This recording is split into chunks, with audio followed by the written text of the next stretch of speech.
රටක් විනාශ වෙන්නේ ඒ රටේ වැසියන්ගේ ඔළුව ඇතුලේ දමාගෙන තිබෙන්නා වූ සියලු විකාර නිසා. මනුෂ්‍යයන්ගේ සිතේ විකාර පිරෙව්වේ නම් ඔවුන් ඒ අනුව ගොස් විනාශ වී අනිකත් විනාශ කරන නිසා. උඹලාගේ ඉන්දියාවෙන් ඔළුවේ දැමුවා වූ සියලු මුදුකාංග වලින් උඹලා ක්‍රියා කරන්නේ යක්ෂයන්ගේ ප්‍රේතයන්ගේ මලපෙරේතයන්ගේ සියලු අශුද්ධ ආත්ම ඇත්තා වූ සර්පයන්ගේ නාග ලෝකයේ ක්‍රියා තුල ඇත්තා වූ මාර්ග තුල ක්‍රියා නිසා.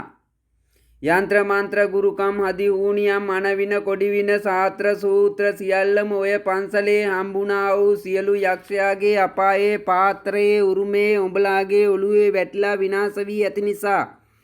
ඔළුව සෝද ගනිල්ලා. ඔළුවේ දාගෙන තියෙන අපවිත්‍ර දේවල් ඉවත් කර ගනිල්ලා. මිනිස්සයන්ට හදි ඌනියම් කරන්ට නොවේ ප්‍රේම කරපල්ලා. එවිට උඹලාගේ සමාජ මට්ටම ඉහළ තලයකට නැගී ගොස් මිනිස්සුયો වෙනවා ඇත. දැන් උඹලා බුදුසාදුගේ පාත්‍රයේ රෙද්ද අස්සේ නයාගේ සුන්නත් සිල්වත් පකේ එල්ලා කරගෙන තිබෙන්නේ නාගලෝකයේ විනාශේ වැටිලා. මේවා කියන්නේ තේරුම් ගන්න උඹලාගේ ඔළුවල අසූචි බුදුසාදුගේ උරුමේ දාලා ඇති නිසා. අපායේ උරුමේ පාත්‍රයට වැටෙන දේ බඩට වැටලා බඩෙන් පිට වෙන දේ උඹලාගේ ඔළුවේ ඇතුලේ දමා තිබෙන්නේ බුදුසාදුගේ සියලු බුදුගුණ බලෙන්.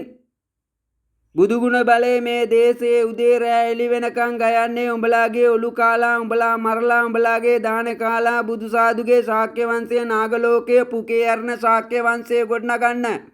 ඉන්දියාව දේශයේ ගොඩනගන්න. පුරුෂයෝ එකට ලගින තැන් හදන්න. ස්ත්‍රී ලගින තැන් හදන්න. යක්ෂයාගේ වාසස්ථානයේ විමානයේ දේශේ ජාතීන් අතරේ ගොඩනගන්න. මේවා කියන්නේ තේරුම් ගන්න. තොපි තේරුම් ගනියව නැත්තම් තොපි ජාතියක් හැටියට විනාශ වෙනවා.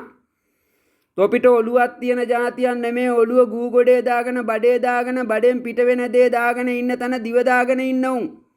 තොපේ දරුවෝ ඔක්කොම පන්සලට ගිහිල්ලා කරන්නේ ගුද මාර්ගයේ නිවන් මඟ.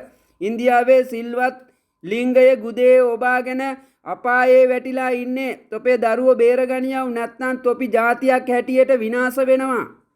මේවා කියන්නේ තොපේ ඔළුවේ ගූ තියෙන තොපි අපායේ වැඩිච්ච අවජාතක ජාතියක් නිසා. ඔළුව ඉන්දියාවේ බඩ ලංකාවේ කරන්නේ කියන්නේ මොනවද කියලාවත් නොදන්නා වූ ජාතියක් හැටියට තොපිය ප්‍රකාශ වෙලා ඉවරයි ලෝක දේශපාලනයේ ඉදිරියේ.